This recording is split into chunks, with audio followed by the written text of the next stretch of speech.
Andhra Pradesh Congress party అధ్యక్షురాలు YS Sharmila దెబ్బకి YCP కంచు కోటలకు బీటలు వారబోతున్నాయి.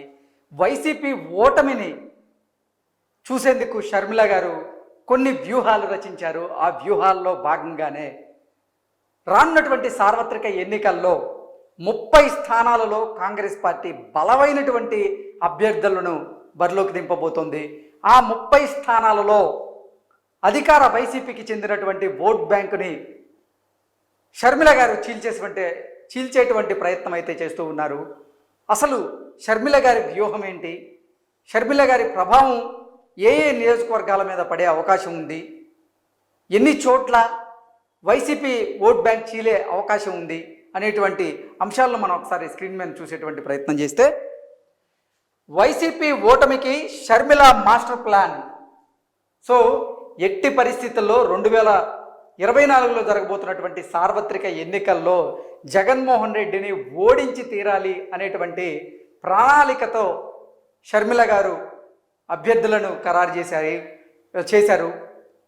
4 వైసీపీ సిట్టింగ్ ఎమ్మెల్యేలకు షర్మిల గారు టికెట్లు ఇచ్చారు. అసలు వారు ఎవరు అనేది మనం ఒకసారి కనుక చూసేటువంటి ప్రయత్నం చేస్తే, 30 స్థానాల్లో బలమైనటువంటి కాంగ్రెస్ అభ్యర్థులు ఈసారి బరిలోకి దిగబోతున్నారు. సో వారు వైసీపీకి చెందినటువంటి ఓట్ బ్యాంక్ని చీల్చేటువంటి అవకాశం అయితే ఉంటుంది. ఆ 30 స్థానాల్లో కూడా కాంగ్రెస్ పార్టీకి 5 నుంచి 15,000 ఓట్లు గనక వస్తే వైఎస్ఆర్సీపీ అభ్యర్థులు ఓడిపోవడం ఖాయం అనేటువంటి అభిప్రాయానికి కూడా ఇప్పటికే కొంతమంది రాజకీయ విశ్లేషకులు వచ్చారు. 30 స్థానాల్లో కాంగ్రెస్ పార్టీ బలమైనటువంటి అభ్యర్థుల్ని నిలబెట్టింది. 4 వైసీపీ సిట్టింగ్ ఎమ్మెల్యేలకు కాంగ్రెస్ పార్టీ టికెట్ ఇచ్చింది.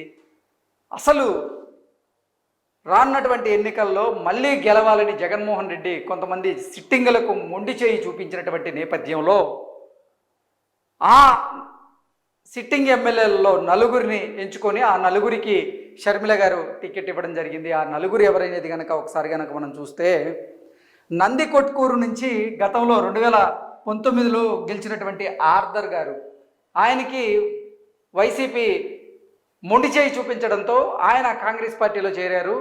రానున్నటువంటి ఎన్నికల్లో నందికొట్కూరు నియోజకవర్గం నుంచి ఆర్థర్ గారు కాంగ్రెస్ పార్టీ తరఫున బరిలో దిగబోతున్నారు. అలాగే చింతలపూడి నుంచి ఎలిజా గారు కూడా 2019లో ఆయన వైఎస్ఆర్సీపీ నుంచి గెలిచి ఆయన ఉన్న నేపథ్యంలో 2024లో జరగబోయేటువంటి ఎన్నికల కోసం ఆయనకి జగన్మోహన్ రెడ్డి మొండి చేయి చూపించడంతో ఆయన కాంగ్రెస్ పార్టీ తీర్థం పుచ్చుకున్నారు. ఆ తర్వాత ఇప్పుడు చింతలపూడి నుంచి ఎలిజా గారు పోటీ చేయబోతున్నారు. నెక్స్ట్ పూతలపట్టు నుంచి ఎంఎస్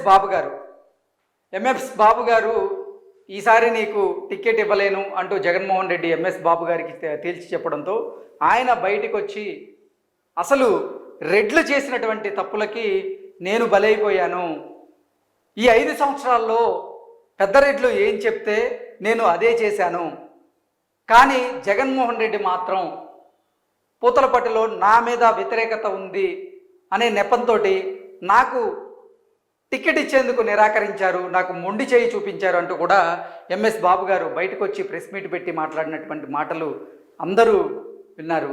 సో ఎంఎస్ బాబు గారు కూడా కాంగ్రెస్ పార్టీలో చేరడం, కాంగ్రెస్ పార్టీ నుంచి ఇప్పుడు పూతలపట్టు నియోజకవర్గంలో ఆయన పోటీ చేయడం చూస్తూ ఉంటే జగన్మోహన్ రెడ్డి గారికి ఈ వైఎస్ఆర్సీపీ ఓట్లు ఏవైతే ఉన్నాయో అవి చీలే అవకాశం ఉందన్నట్లు కూడా కొంతమంది రాజకీయ విశ్లేషకులు అయితే విశ్లేషణ చేస్తూ ఉన్నారు.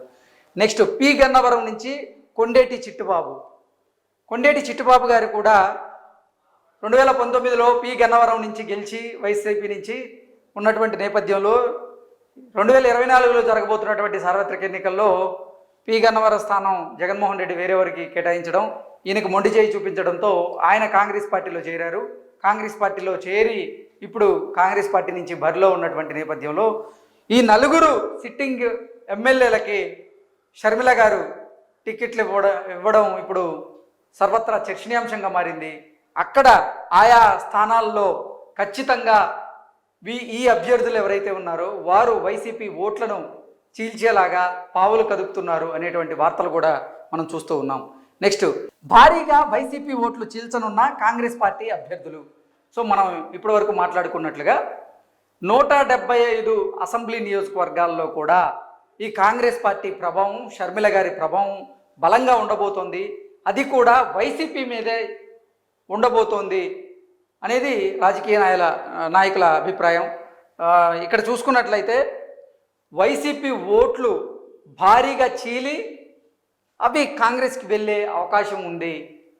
న్యూట్రల్గా ఉండేటువంటి ఓటు ఏదైతే ఉందో, ప్రభుత్వ వ్యతిరేకతతో ఉండే ఓటు ఏదైతే ఉందో, అది మొత్తం కూడా కూటమికి వెళ్ళే అవకాశం ఉంది. కానీ సాలిడ్ వైసీపీ ఓట్ బ్యాంకులో కొన్ని చీలికలు వచ్చి ఆ చీలికలు కాంగ్రెస్ పార్టీ అభ్యర్థులకి ఓట్ల రూపంలో పడే అవకాశం ఉంది అంటూ కూడా కొన్ని వార్తలు అయితే వస్తూ ఉన్నాయి.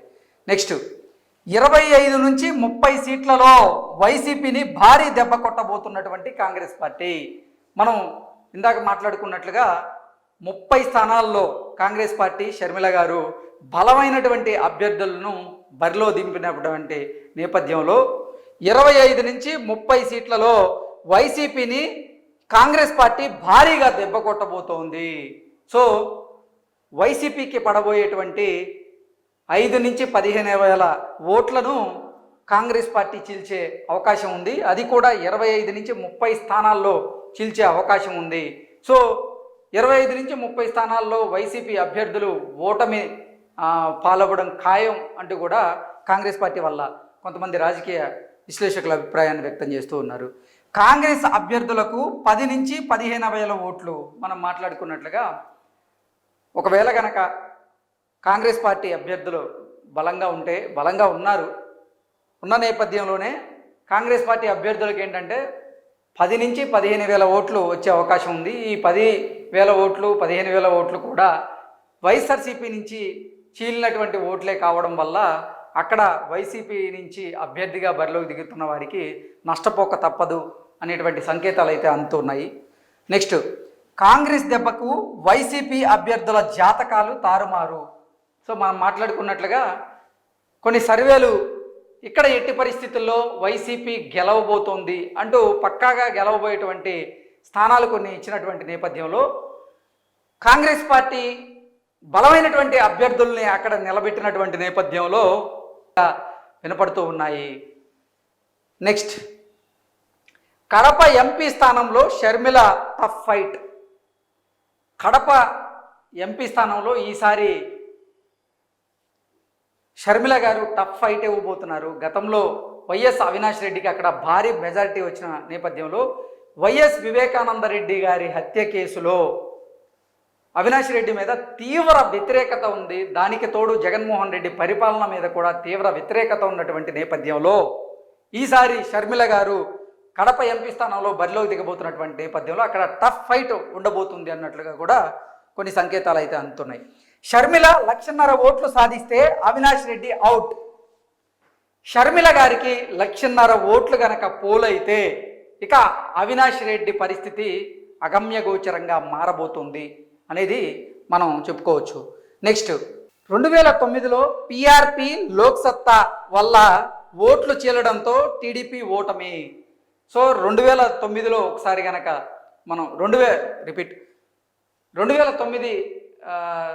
ఎన్నికల్ని ఒకసారి కనుక మనం విశ్లేషణ చేసుకుంటే 2009లో పిఆర్పి అలాగే లోక్సత్తా పార్టీ వల్ల ఓట్లు చీలడంతో టీడీపీ ఓటమి పాలైంది. అప్పుడు 2009లో పిఆర్పి అలాగే లోక్సత్తా వల్ల ఓట్లు చీలి టీడీపీ అక్కడ ఓటమి పాలైంది, కాంగ్రెస్ పార్టీ అధికారంలోకి వచ్చింది.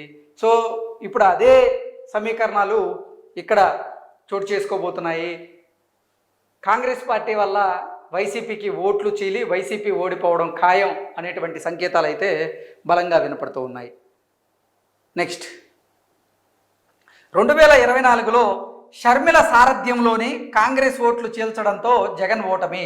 మనం ఇప్పుడు మాట్లాడుకున్నట్లుగా 2024లో షర్మిల సారథ్యంలోని కాంగ్రెస్ ఓట్లు చీల్చడంతో జగన్ ఓటమి ఖాయం అనేటువంటి సంకేతాలు అయితే బలంగా వినపడుతున్నాయి.